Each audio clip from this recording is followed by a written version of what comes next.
What up, world? I go by the name of Jabari. Stay ready so you don't have to get ready. And this is the Words with Friends podcast. And right now, I'm in Hollywood. I just got back from D.C. With my man, Josh Peas. Yes, sir. What's good, man? Man, what's good? Good to see you. Might get some weed on your hands, man. I'm over here rolling up a blunt. It's been a long day. We're about to get into the second half of it. You know how it goes. Yeah, man. First of all, man, I just want to introduce to folks. Appreciate it. Who you are, man. Josh, guys, has had a long run in the music industry, but it's still like coming up. You know what I mean? You're one of the young bucks, bro. I was just thinking about that with Casey. Like we straight up. I'm a veteran. He's a veteran. We veterans in the industry, but it's like we still young. Still young. He's in 20. The game. I'm 24. So it's like we still learning a lot, but like we've been here for a long time. We've seen a lot. We've done a lot. So it's like you definitely got to solidify that you're a veteran, but still be humble enough to know there's still more to see and more to go through. Yeah, man. So Josh is 1/3 of a company called Peas Carrots, which is a clothing company. Put that on vibrate or silent. And as well, Josh also manages one of the most up and coming rappers in the game right now, Casey Veggies. Man, there's a lot of stuff that I want to talk to you about. Yes, but first, tell me, what was it like growing up in LA as a youth?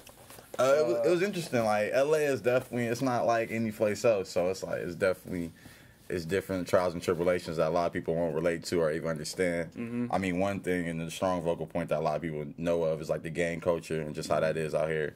And then on top of that, it's just, it's Hollywood. So you got to stay current, stay trendy, stay on, whatever's popping, pop culture-wise, fashion-wise, slang-wise, whatever it is, you got to be on top of it, just being in L.A. Yeah. So, I mean, it's definitely different. Like, I feel like a lot of people don't get it.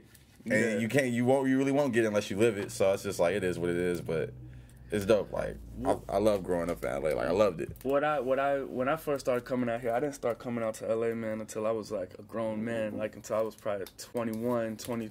Nah, no, I'm bugging. First time I came to LA, I was like 24, I think. Oh, okay, damn. So just seeing the culture out here, and then was coming out here for work. I was doing interviews, doing stuff with record labels, and just like working out here. Yeah. But then as I started to get friends out here and see how lifestyle was, one thing that I always noticed, man, was just like everybody coming from the East Coast, everybody out here is just so laid back. You're literally about to roll a blunt right now. You know what I mean? Like everybody's smoking, chilling. You got the beach right there, and I think that it sort of gives LA people just a way more relaxed sense of mind and state of being when it comes to business. You know? I agree. Like, it's a different perspective, a different hustle. We just get it differently. I feel like we all get it, but we get it differently. Because I like the New York energy. I like being in New York. I like the hustle. I like being able to walk outside and just find something to do, find something to get into, just like ASAP. But LA is a little different. You gotta drive a little bit. Yeah, you gotta walk a little bit. You gotta kind of find what's fun and what to get into. So it's definitely different.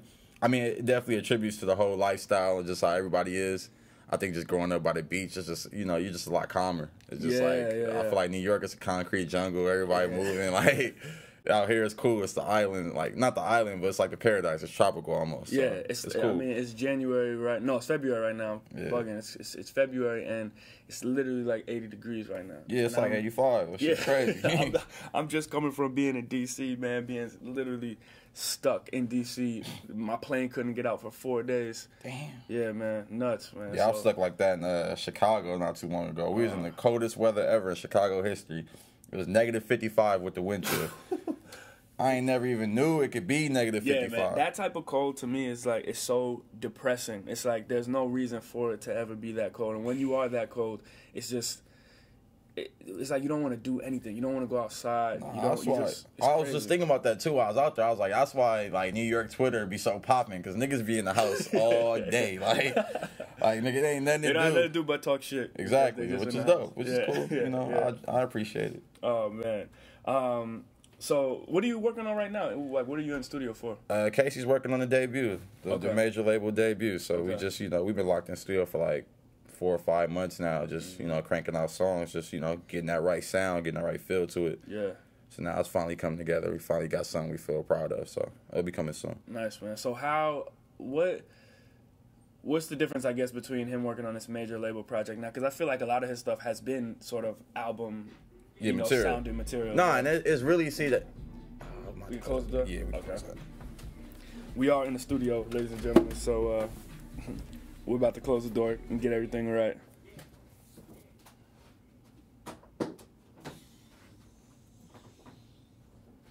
Okay, we are back. Yes, sir. Sorry about that. But yeah, we actually at the studio that Michael Jackson did like a lot of his late albums at too, so it's just real historic. But I feel like the difference between this and like Casey's past works is just it's not too big of a difference. It's just, bigger sounds, bigger, more mature topics, and just, keeping it real, like keeping it organic like he always has, and like how we always have. So it ain't gonna be too much different. It's just gonna be a higher quality, just, giving it to the masses, making sure everybody hear it and everybody feel it. Yeah. But I mean, Casey's always been one of those artists that always tend to make original music. Like, he ain't never really been like a freestyle type guy or somebody trying to jump on other records. So yeah, we're gonna give y'all that same feeling. How did you guys meet? Because Casey's a bit younger than you. You're 24. He's 20 now, right? Yeah, he's 20. Me and Casey met. He's the same age as my sister, so he went to the same middle school as me. Okay. And I used to just see him like randomly up there, just picking her up from school and shit like that. And then Casey was just always one of them kids that wanted to be around the older kids, so like we kind of just connected like that, sort of. I'm trying to think, when's the first time I really like we had this little prep gang. Like LA had all these little cliques and gangs and shit. So like our shit was called Priceless, and like we had it was like me, Anwar, Dane, a couple of my other homies. Some of them rap now too. It's funny, but we was just all like we had this little clique, and we used to always kick it at the Grove, which is like a little mall around here. And we used to always be up there, and Casey used to just be like the youngest kid up there, like 8th grader, kicking it with all the older kids just there. So he used to just be around, and then he just started rapping a little bit. We used to like not even pay him no mind. And then shit, he just really stuck at it. And then he started fucking with Tyler and Our Future. And I kind of knew Tyler just from being around and shit. And then they just started making music together. And I heard it, and I was just like, man, shit's incredible. Like, we just got, link up and just, just make it something. So we had the Peas and Carrots idea already, me and Anwar. And then Casey just came and was like, I want to be Casey Veggies. And the rest is just history. So what were you and Anwar, for those that don't know, Anwar is the other third member of Peas and Carrots. What were you and Anwar envisioning Peas and Carrots to be? Did you guys want it to be a clothing line? Yeah, we always saw it as a clothing line. It originally started as a blog. So we just documenting us just seeing the street culture, period. Like, we'll be going to all these fashion parties and clothing parties and art shows and galleries, and we'll just be taking pictures and just putting it on the internet, letting people see what we see. So we was just doing that. We always had the idea of like Peas and Carrots being a clothing line. Like, we always had that feeling. Like, we always feel like we was kind of like the fresh fly kids. So we always had like a vision for like clothing and T-shirts, and kind of just fell together. Wow. And so, okay, tell me. So at this point, you're in high school. You're in high school. Yeah. Okay. So when you graduate high school, what's the deal? Because Casey's still in high school. Yeah. And you and Anwar out of high school. How does that? It was like, that's the thing. Like, we've always been kind of being like, not on our own shit, but we always been like, yo, like we gonna each get our goals, and then our goals are gonna come together to be an ultimate goal.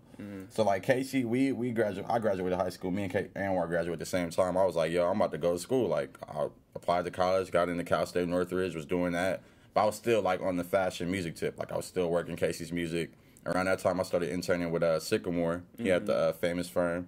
So I was working with him and like Hovain, and there's a bunch of people like that. Those was like how I got like a lot of my like industry contacts, and just kind of like, kind of seeing what the industry really was and kind of move. Like, Sycamore is really, I didn't know like, you worked with Sycamore, man. Yeah. Like, the That's first I Can Make You Famous show, he did that in LA with like Raekwon and Rich Hill. Like, I helped him put that together, and Alchemist was a part of that too. That shit was dope. But yeah, like, that's like, Sycamore is really like a mentor, like somebody I could really call to and be like, yo, I don't really understand this, like, put me on game, and he'll be there for me. So I fuck with him for real. Yeah. And so what was it like, I guess, trying to come and break into that fashion streetwear scene in LA, because there's so many people that are doing it, you know what I mean, at that time. Did you guys come welcome with open arms, or was it like you had to force your way in the scene? I wouldn't say we were walking with open arms, but it's like, you gotta think, it's little kids. Like, at the end of the day, we little kids, these dudes. These are grown-ass men with clothing lines, families, and we just kind of like observing it and kind of like trying to get in and find our way. So it's like we had to kind of like work our way up, and it was it was like a little, I wouldn't call it like a tension, but it was like a little, it was just like a little, it was discrepancy, not a discrepancy, but something just like, it was some type of disconnect. Like, we're young kids, we're seeing what they're doing, and we're feeling like we could do it. And some of these and they're older guys, they're like, we've been doing this for 10 years. You can't do what I do. So who are these brands like that are, that oh, yeah, these brands, it's like all the brands are on Fairfax now. So you got like Diamond, the Hundreds, you got Supreme, you got, who else was it? Rogue Stats. Anwar used to actually work at Rogue Stats. That's kind of how we got our feet into the streetwear shit, too. Anwar used to work for Rogue Stats for like 4 or 5 years. Okay. And he was really there like from the beginning of the brand all the way to like Travis Barker getting involved and it being a multi-million-dollar brand. So we kind of seen that firsthand. And there's just being around this whole Fairfax culture. Like, I can honestly say I seen it from being 1 store to 2 stores to 3 stores, and now it's like a real cultural phenomenon. Yeah, absolutely. Yeah, so I mean, like, we were there for all that. So seeing that just kind of like inspired us, and it just kind of like kept us like grounded in our job, because we saw the struggles that these guys had to go through. Like, we saw when Nick Diamond had the small store, and then he had the medium-sized store, and now he got the big store. So it's like we seen how the grind was, and we it made us understand it more because we saw it from the beginning. Nice. What about, okay, so at what time do you guys think let's really merge these two things with Casey Veggies as an artist and Peas and Carrots as a brand? Because I think, I told you this a long time ago when I first started interviewing Casey. I think it's just, I hadn't seen an artist really come out the gate like that with a brand attached. Yeah. You know what I mean? Nah, I feel like Casey doesn't get a lot of like recognition or fame for that, because like at the end of the day, this is a 20-year-old rapper without a major label debut with his own store in West Hollywood, on Beverly, 2 blocks of Fairfax. Like, he's really like a major player in this fashion game, and you wouldn't even know it. Yeah. So it's like, I just think that like a lot of people don't think about that, and it's like, that was kind of like our original like plan from the beginning. We seen like Rocawear, we saw FUBU, we saw these like, these urban brands come through and really like merge music and fashion the right way. And I feel like it was a law in that like a lot of people didn't do that after them. Like, a lot of people kind of strayed away from that. And I feel like a lot of the streetwear brands saw how much music like was attached to their brands, and they kind of went after it after a while. Like Diamond doing the Wiz Khalifa collab, and the Hundreds working with Lil B. Like, they kind of saw that as like, at the end of the day, this shit's inspired by fashion or music. The fashion's inspired by music, but the music also kind of drives the fashion.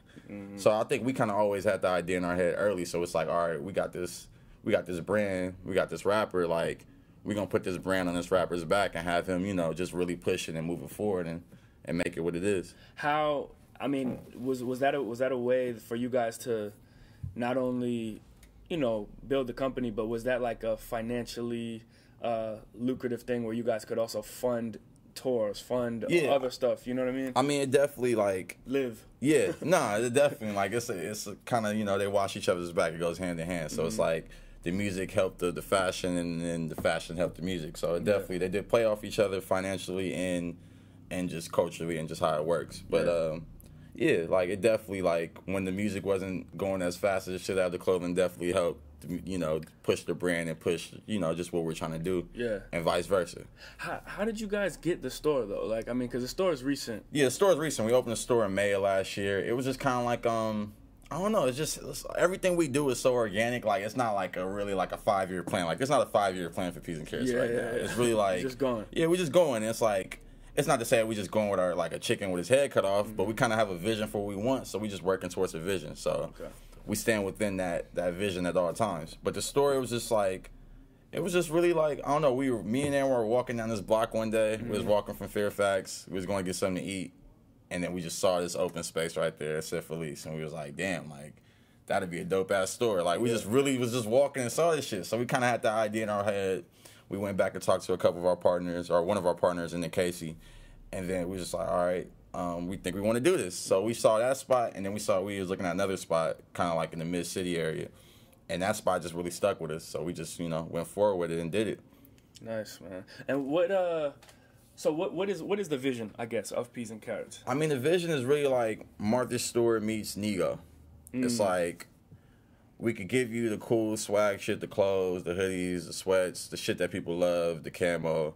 But then we really want to give people, essential products, shit that people can live with. We want to make, bowls and kitchenware and shit like that. We want to make, like, Casey has this idea that he wants to do a for his album. Oh, I probably shouldn't even talk about this shit. Oh man, Casey has a good idea that he wants to do it for his album. It's a great idea. It's kind of for like, it's almost like it goes inside with the live and grow idea, but it's more just, you know, something you could use for your everyday life. Yeah, okay. So that's what it is. Like, we really just want to get products for the home outside of just clothing. Yeah, it's products for living. That's another thing. Like, I'm sorry, like, Peas and Carrots isn't a clothing line. It's a lifestyle brand. It's really like, we give you clothes, we give you music, like, we'll give you a movie eventually.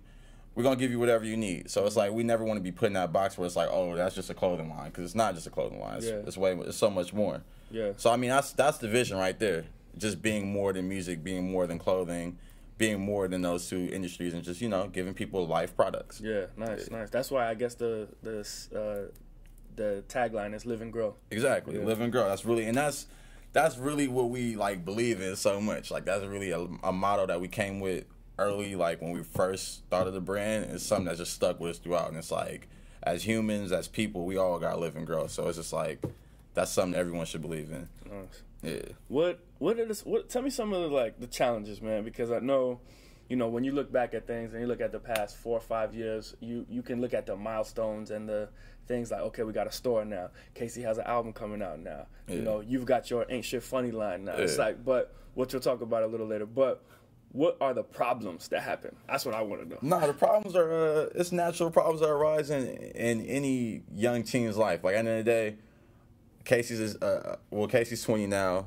We're all in our 20s right now. So it's like, we still have those everyday issues of dealing with our parents and our family who are like, what are y'all doing, this rap clothing? Like, what are y'all doing? Yeah. And then we have like, then we got to deal with the other side of it, where we're going into these meetings with executives and having to really explain our vision and get it across and make sure that they understand it and go explain to whoever they got to explain to the right way. So, I mean, I feel like we definitely deal with like a lot of like little hurdles and steps. Like, even with the clothing stuff, it's like, when we're growing, like, all right, we're a relatively small brand. We have an online presence, and then we grow into a store. Like, a lot of people are like, how did they make that hurdle? Like, how did they do that? It's a lot of behind the scenes, like, kind of like struggles, and not even struggles so much, but just equations and shit that we put together and really solve so it makes sense for us financially, and it makes sense for us marketing wise. So I feel like, I mean, it's always like, it's never easy for us. It's never like a walk in the park. But I mean, the hurdles are there, but it's not really, you know, it's nothing that we can't overcome. It's nothing that we can't get over. Yeah. So how many people, is it just you, Casey, and Anwar? No, it's me, Casey, Anwar, and our partner, Nick. Okay. Yeah, so we all, like, Nick, he used to work with this clothing line, 12 Bar. He still does, actually. And then he just came to us with this idea that he wanted to do something involving merch. And then we kind of, like, he had that idea. We spoke, we talked. We kind of were just, like, friends. Like, we just kind of just were speaking about some other shit before. And then the idea just evolved into, like, Peas and Carrots, the clothing line, and just doing more stuff.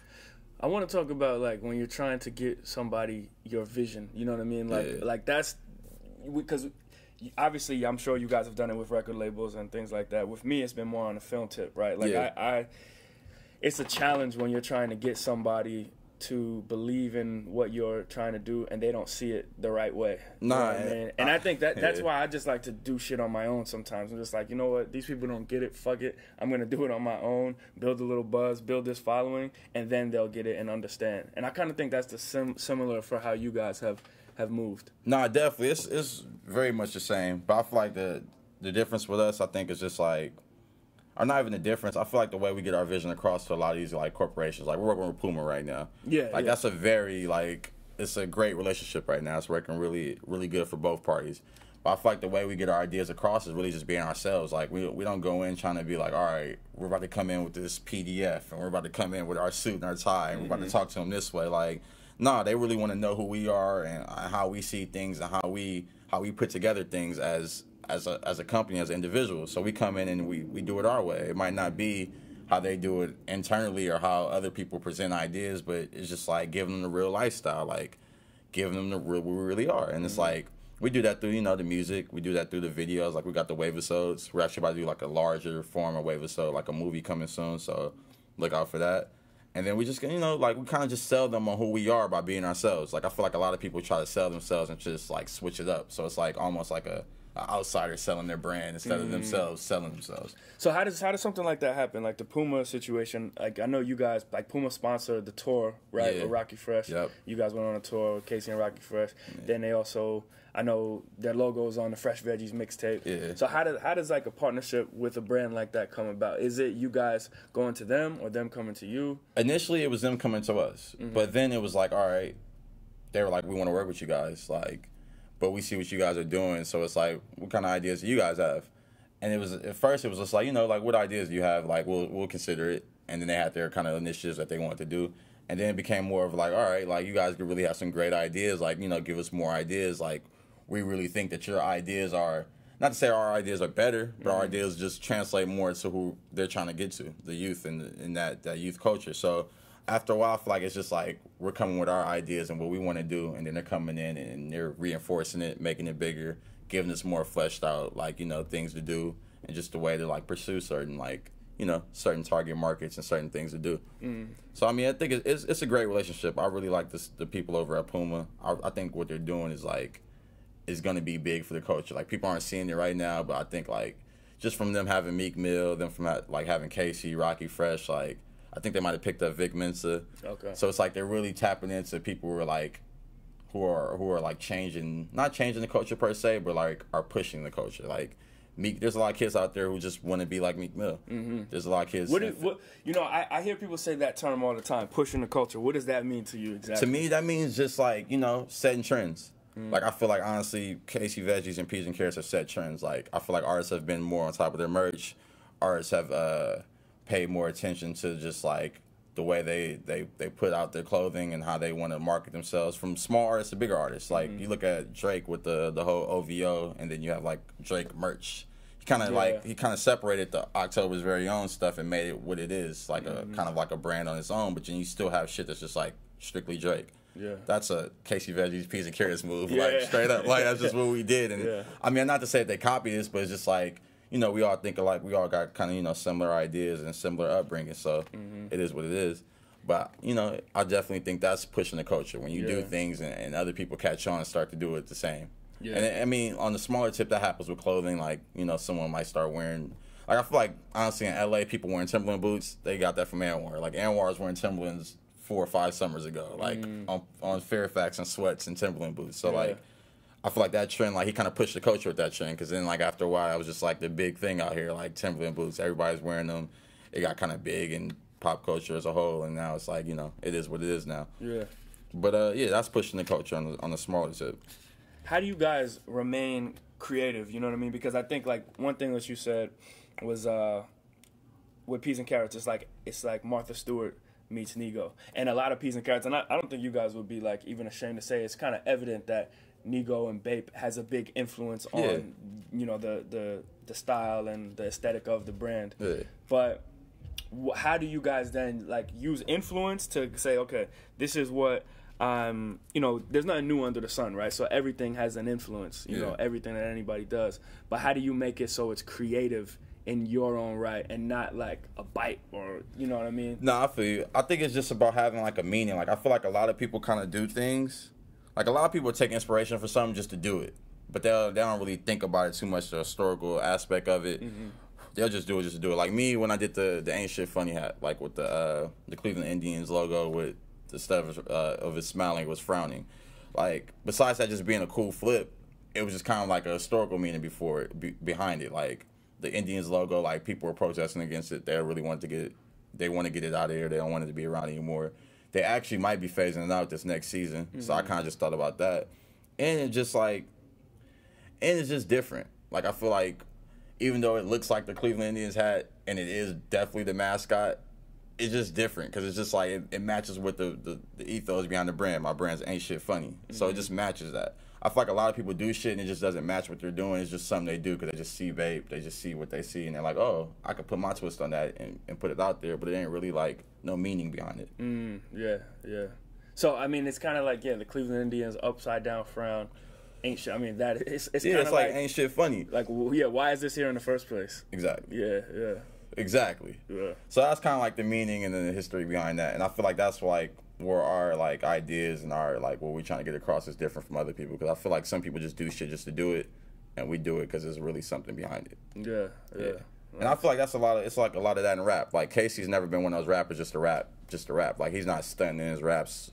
Like he's not going crazy talking about bitches and money and all that shit. Like at the end of the day, he really wants to inspire. Like we've had this conversation plenty of times. I've been like, not to say I told him to dumb down your music, but I've been like, why you don't talk about this?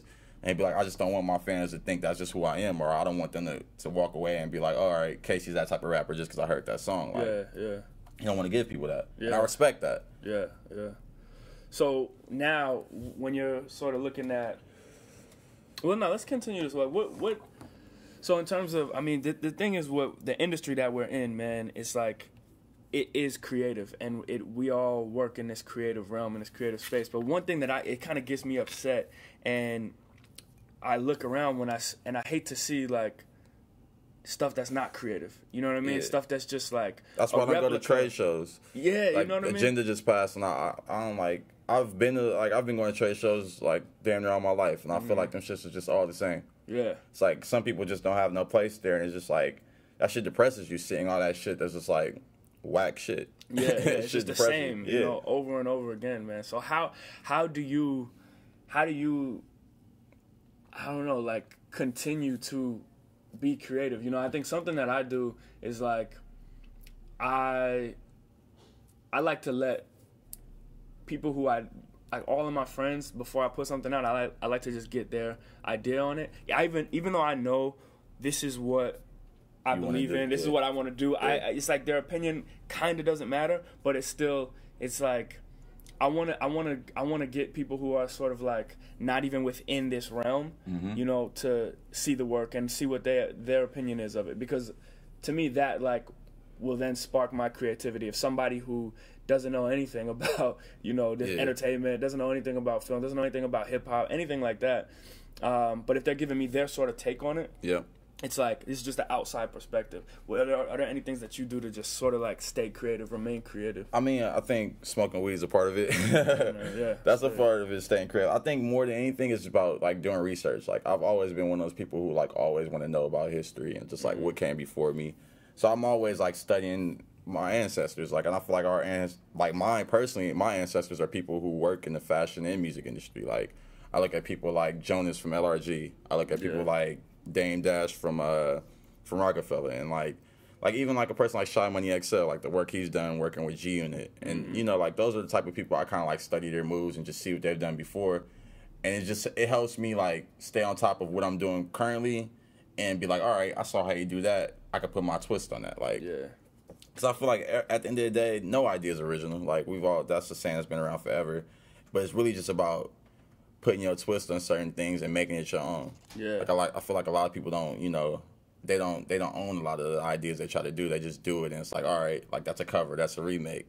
But it's like if you really put your twist on it, it's like, oh, like people look at it and then they'll think, oh yeah, that's from that. Like instead of just seeing it offhand and getting it right when they see it, they'll think about it later, or maybe, you know, they'll see it somewhere and be like, oh, okay, I get why you did that now. Yeah. Like instead of being so obvious with the idea. Nice. What was I guess, like, I want to sort of switch back to the music gifts, not just the fashion stuff, but what was, like, the craziest thing that has happened to you guys that you've seen with Casey Veggies thus far? You know what I mean? Because, again, he's still not, like, the biggest star in the world yet, but I think this is sort of his year, you know what I mean? Like, I'm really excited about what's coming for this year. But, so what was, like, the moment where you were just like, damn, I can't believe this happened? I'm trying to think. It's been so many crazy moments, like, even on a daily basis. Like, honestly, just, like, walking down the street and having people recognize Casey is crazy to me. Like, just because, like, I've seen the whole progression of this shit. But I think the craziest moment would be, like, where are we at? Oh, okay. We were in a mall in, was it Idaho? Yeah, it was Idaho. We're in a random mall. Like, we weren't even on, I don't think we were on tour. I think we were out just visiting or something. Like, we weren't even out there on, like, no show or nothing like that. So we're in the mall, and they didn't even recognize Casey. They recognized Anwar. Yeah. And they like, yo. Very popular on it. Yeah, they're like, yo. But they recognize Anwar as like, yo, you the Casey Veggies dude. And Casey right there. Yeah. So then, like, they recognize Casey. They're like, oh, shit. Like, they flipping. They're like, what the fuck y'all doing out here? I think Wale had a show out there, and that's what it was for. Wow. They're like, what are you doing out here? And it's just like, that shit's just crazy to me. Like, it's just like when people like recognize me or when people recognize Anwar, like, we like the people behind the scenes. Like, I'm pretty sure back in the day, people weren't coming up to Dame Dash and being like, "Yo," like. So it's crazy to me. That's well, but that's the thing. I think they were, man. I think once it got to a certain level, because see, with the thing that those guys had that we didn't have necessarily. I mean, they had the TV. You know what I mean? So guys like those hip hop dynasties, Rockefeller. Cash Money, you know, in the early days, Rough Riders. It was like you kind of saw the people that were around, especially with the artists, right? Not necessarily I think Dame and Puff were sort of those guys that made like the hip hop entrepreneur. Yeah, they made it bigger. Popular, they definitely did. Yeah, so but I feel like social media is kind of like what made that shit different. Exactly. So now what we have, you know, in our generation is you it's like you guys are sort of like the new iteration of that. You know what I mean? It's like I agree. Peas and Carrots is kind of the new age digital version of a Rockefeller. You know what I mean? Somewhat. Like, it's funny. Internally, we've been talking about this whole comparison. I hate it and I love it at the same time. Well, I mean, it's like it's the reason why I say that is because it's like you get to see these kids who are coming up and they're collective, and you get to see their sort of rise, and obviously there's going to be comparisons because there is a clothing line attached to it, and there's music attached to it. I mean, shit, Casey signed to Roc Nation Management, so it is what it is. And that as well. No, I get it. I get the comparison. My whole gripe, but I think more than anything is that, like, when we came up with this vision, we didn't think, oh, this is Rockefeller. It's kind of something that was just placed on us. And it's like, I mean, that's cool because there's three of us and it kind of fits, but it's just like at the end of the day, I feel like our vision was a lot more thorough and bigger than Rockefeller. I feel like they just kind of did it they were really like trying to break into the music industry and really trying to get heard in the music industry. And I feel like we just trying to be heard like to everyone, culture, period. Like we want to be in the art world, we want to be in the music world, we want to be in the fashion world, like we want to be in the cooking world, we want to be in whatever world there is, we want to be there because like we feel like our brand is global and what is like some lifestyle shit. So what is the desire though? Yeah, what is the desire to be in all of those things? The desire is just like, it's just to be global. Like I never wanted to be like, I never wanted to be categorized as like a hip hop guy. Like, you know, if you like certain, like you walk in certain rooms and it's like, all right, that's the hip hop guy, like that's the Wall Street guy. I'm sorry, just because of the way it is, because we got other clients in today. Can't like be smoking blunts and stuff in the common area. Oh yeah, no problem. Definitely in the room. That's no problem. Chill. There's even the lab room, which is all good too. It's all good. Yeah, I got you. Cool. So you guys just got stopped from smoking. It's that real. Crazy. But yeah, I just feel like I never wanted to walk in a room and be that guy. Like I didn't want to be the hip hop guy. I didn't want to be that guy. So, like I just feel like once you've once you've stepped your foot into the hip hop world, you solidified yourself there. You've done what you've had to do. Now you can take that over to the fashion world, and then what you do there, you can take that over to a different world. Maybe it'd be the automotive industry or something like that. Like I feel like you just gotta keep.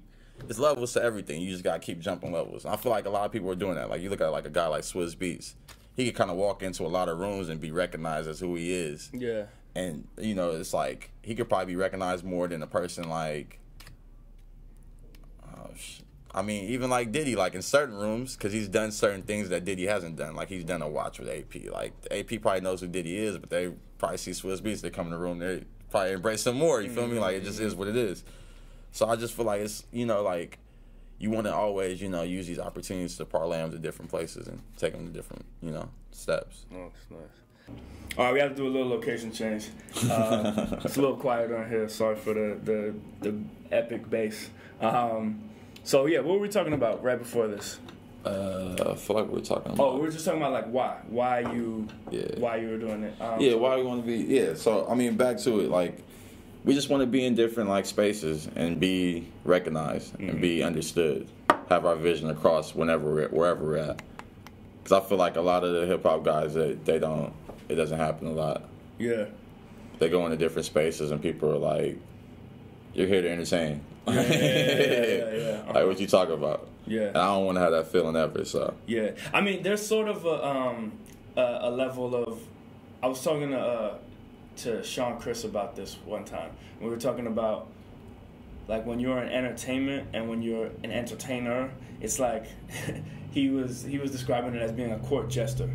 So like somebody who is really like it's funny because you kind of think that people, the way the masses think is like people who are in entertainment and are entertainers, the Rihannas, the Jay-Z's and these big stars that, you know, they're almost looked at as like royalty, right? Yeah. But then when you really start to dig deep and see who's like controlling things on a higher level, it's not the entertainers ever. You know what I mean? Definitely. Exactly. And that's the bigger picture of it all. But I mean, I it's funny that you brought up the whole like justice shit, because it's funny, I do think about that a lot. Like, entertainers are kind of seen as like, you know, the people who just come and, you know, make us laugh, make us cry, give us that, and then, you know, be gone. And I feel like that's I feel like it's kind of fucked up, just because like entertainers kind of, you know, they push the culture. They really like, they're really the reason why people dress a certain way, why people cut their hair a certain way, why people do a lot of this shit they do, and they're not. I mean, not to say they're not treated as such, but it's just like they get treated badly sometimes. It's unfair. Yeah. My thing is, I think that when you have entertainment with a purpose, though, you know what I mean? Like, I think that's when you will always sort of fight through that. For me, personally, it's like, the reason why I do the things I do, there's a distinct reason, you know what I mean? And it's like, it's to challenge the status quo, have people do a little something different in their lives. And it's not even if you do it. It's like, here it is, here's an alternative option, and if you choose, you know, if you want to look at things differently, you choose that. But I don't ever want to be just like known as an entertainer. I think my life is so much more like valuable to be here just entertaining people. You know what I mean? Like, I'd also like to be educating people in a certain capacity. I like to be, you know, letting people, like I said, know about alternative ways of thinking. You know what I mean? Just like, it's not just about making somebody be entertained through a video clip or through an interview or through whatever. You know, it's just, to me, life is way more valuable than exactly. And your time is way more valuable than that. And what you're doing is more valuable, that period. So that's why I really think about it more. And that's why I brought up what I said. Like, I just wanted, like, you saying challenge the status quo. Like, I like that a lot, because it's like, it makes sense. But I would think of it more as just like, not so much a challenge the status quo, but being the status quo. You know, like making the status quo. Like, so that's what I think of it more as in. That's really what it is. I mean, it's one thing. It's interesting if you make the status quo and it's coming from a place of it's a good person. You know what I mean? Like, then that's good. But what if you? I think right now we have a situation where the status quo is being created by idiots. You know what I mean? Like, I really do think that in some capacity, you know. That's true. A lot of people are following people who are just, you don't need to be following them at all. Exactly. You know, or they're making like a mockery of what like living your life should be about. You know what I mean? Like right now we're in a time, man, where we think that the amount of money you have equates to how good you are as a person. Exactly. You know what I mean? And the things that you have equate to who you are as an individual. And you have people like, I need this, or I need to look like this, or I need to like bang this many chicks with fat asses to be this. A person. And it's like, no, you are a person, and you should just be a good individual and you should treat people nicely. And like, that is the bottom line. You know what I mean? And that's exactly, and that's a big part of it. Like, that's really what it is. Like, people look up to the wrong shit. And that's why, like, that's like with Casey's music. Like, that's why he's not trying to be that guy in his music. Like, he could easily be the one talking about diamonds and all this bullshit. But it's like, why? Like, at the end of the day, we trying to live for something more. Like we're gonna play some records, but it's like, you got records that are like crazy. Like, that shit is just like, it's so different from what's out there right now, but the music sounds so current and it's so new that it's like, people are gonna be like, what the fuck? Like, see, that's the type of shit it's challenging the status quo. That's what it is. I'm interested in stuff that, man, because I still want to hit pop culture with stuff. You know what I mean? I still want to. I'm not just trying to be in this little corner and be like, you know, it's like a musician. Like, you want mad people to listen to your stuff, but you don't want to do stuff in that everybody is doing. So it's like, how do you? I think Kanye is the perfect example of this. He makes stuff that is his own and something that is new, and like you said, it makes the status quo. But it is true to himself, and it's like, it's real. You know what I mean? And it's like, it's not. There's a reasoning behind it, and I think that in any art, man, I think art is like the most important thing that we have in this universe, because it's like, art transcends generations. You know what I mean? Like, when you create art, it is always going to be like remembered, and especially the better it is. Yeah, and it's always gonna stay the same. Like I feel like that's a difference between like art and technology. Like technology is something that's really huge to me. Like I love technology. Yeah. But it's always changing. So it's like even something old that's like not around right now that was innovative back in the day. It's like we don't really care for it now. We're not gonna use it. That's a good point. I never really thought like about a two-way pager or something like that. It's the shit when it comes out. Yeah, it was innovative as fuck, but we'll never use it again. Like we're going on to some new shit. Or like a good piece of art is gonna stay the same, and you can't change. I mean, you can obviously remix, and there could be different iterations, but the original piece, it is what it is. Like nobody. The Mona Lisa, for instance, it's like it's the Mona Lisa when it was made, and it's the Mona Lisa now. Yeah, exactly. I mean? Yeah, that's a good point, man. Art is timeless, and it's always gonna stay the same. Sure. I like that. Where's some of your inspirations, man? Like, where do you, not just in terms of like the hip hop business guys, but like what are some of the other outlets you look to receive inspiration? I'm inspired by fashion a lot. Like, I wouldn't say I'm a fashion type of guy, but, like, I just like seeing different, like, I like seeing the outrageous shit. I like seeing, like I got this friend that's, like, a stylist, so she's watching all the Fashion Week stuff. So, like, just seeing all them, like, runway, like, seeing, like, how the production and the shows are put together, that inspires me just to flip it and do it on some, like, on my tip, or do it, like, on some music shit where it's, like, a stage design. Like, I just like how, fashion design is really, like, they play out the whole, like, they have a collection that's all based on, like, one united theme, and then the way they present it is, like, consistent with that theme, and it's just, like, it's just dope to me. I don't know, I just always, like, think about that shit and look at that shit, like, whenever it comes around. What else am I inspired by? I'm inspired by people, honestly. Like, I like talking to people and, like, hearing people's stories and, like, just seeing different walks of life and different culture. Like, I think everybody's unique in their own special way. And it's like once you talk to someone and find that piece, it's like it's dope. Like you've really, you've picked something out that's like it's something you can take for the day and be like, all right, like I know what that person's passionate about. I know what they love in life. Yeah. Like I don't know, a random example is this guy. He makes my bagels at the bagel spot down the street, and like he really is passionate about his bagels. Like he's just telling me like the recipe he uses for his wheat bagels is something he came up with at home and like brought it to his job. Like, that shit's just crazy to me. Yeah. So that's just wild to me. I don't know. Like, that shit was just like, all right. Like, I took that from him. Like, all right, maybe I could apply that lesson that he did or that way he made that work to my way of life. Like, maybe I'll take something from home and bring it into my work life and it'll work out some way. So I like that, man. I mean, you can't tell anybody shit that is passionate about something. I don't care what it is. It's like, if you're passionate about something, that is going to exude out of you, and you're going to know that whatever this person is talking about, they really believe in it. And it's like, there's nothing like talking to or seeing a passionate person, do whatever it is that they're passionate about, man. Like you said, a guy making bagels. Yeah. It's like, but that's incredible. And then you can taste it. And that's probably it's probably why you continue to go there. Exactly. Like, we just chopped it up about that earlier, and I was ordering, and I was just like, damn, like, some real shit. Yeah. He was making bagels at home, like, I'm about to get this recipe right and bring it to work, like, hey, what's up? Exactly, man. So I fuck with that. So. I think, man, a big gripe that I have with, like, the state of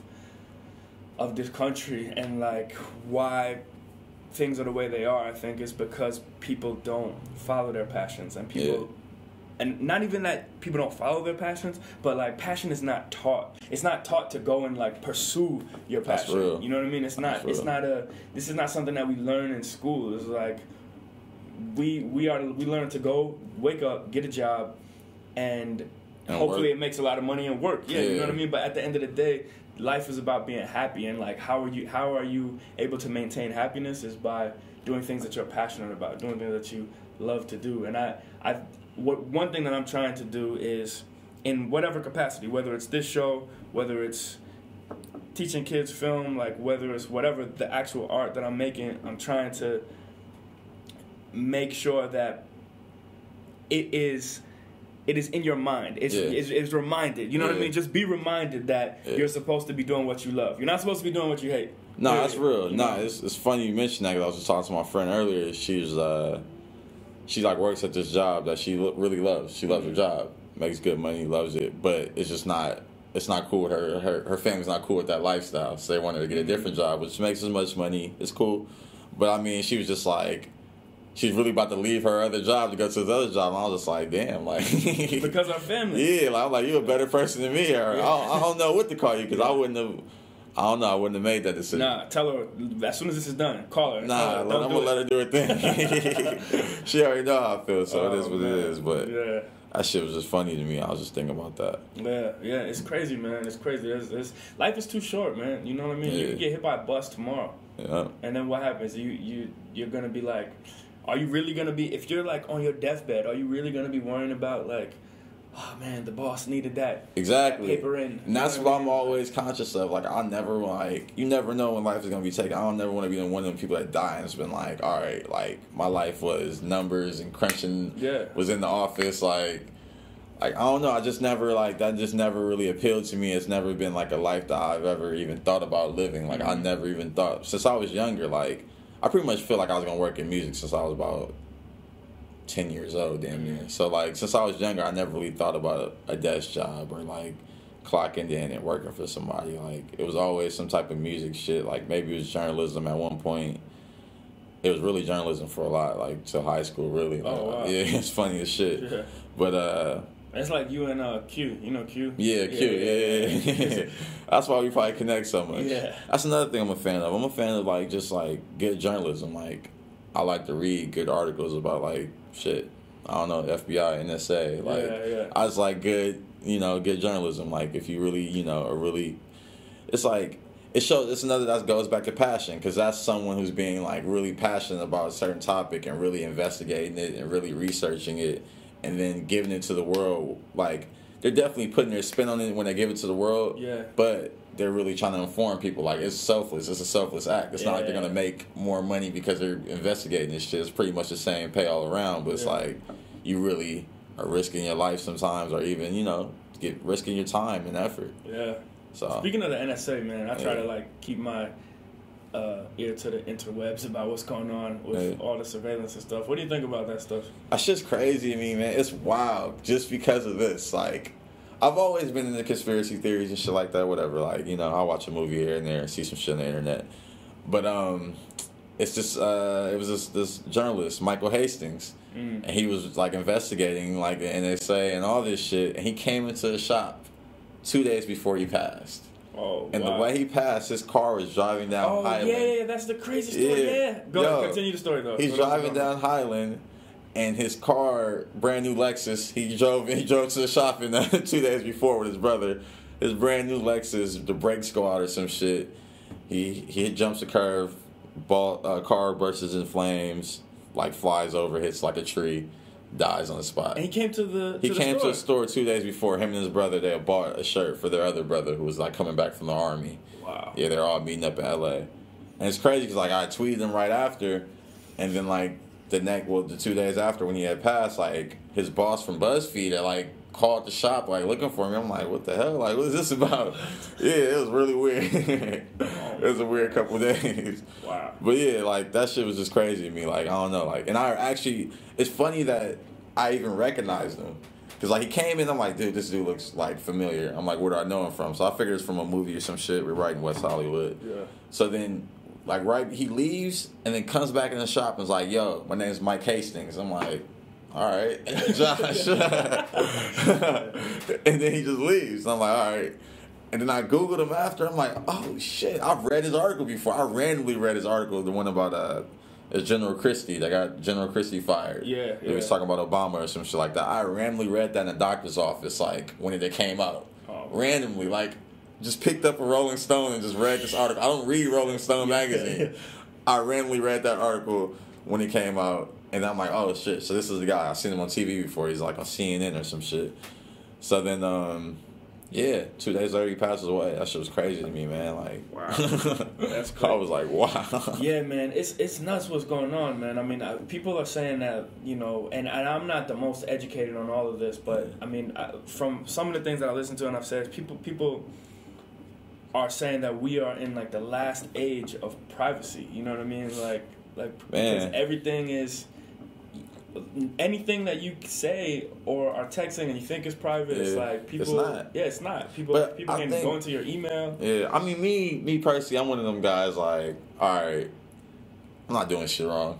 Yeah. And the shit I probably am doing wrong is middle school. Yeah. Means nothing to no one. So, all right. Yeah. So, like, at the end of the day, like, I mean, I'm not scared of that shit. Like, the government's always been keeping tabs on us, like, since, you know, the Black Panther days, really. So, it's like, it's nothing too out of the ordinary.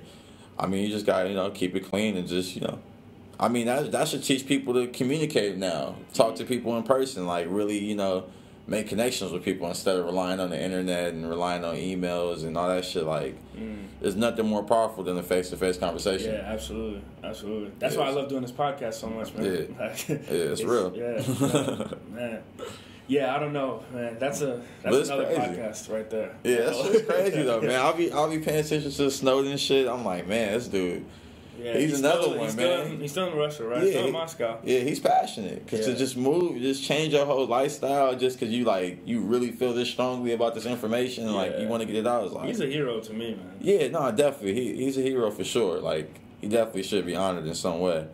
People hate him, but at the end of the day, like, he's letting us know what's really going on. Like, this is an actual factual, this is what the government's saying. Yeah. Can't get around that shit. Yep. Yeah, man. Well, Josh, man, I think that wraps it up, man. Let people know where they can find you, where they can find more information about Casey, everything.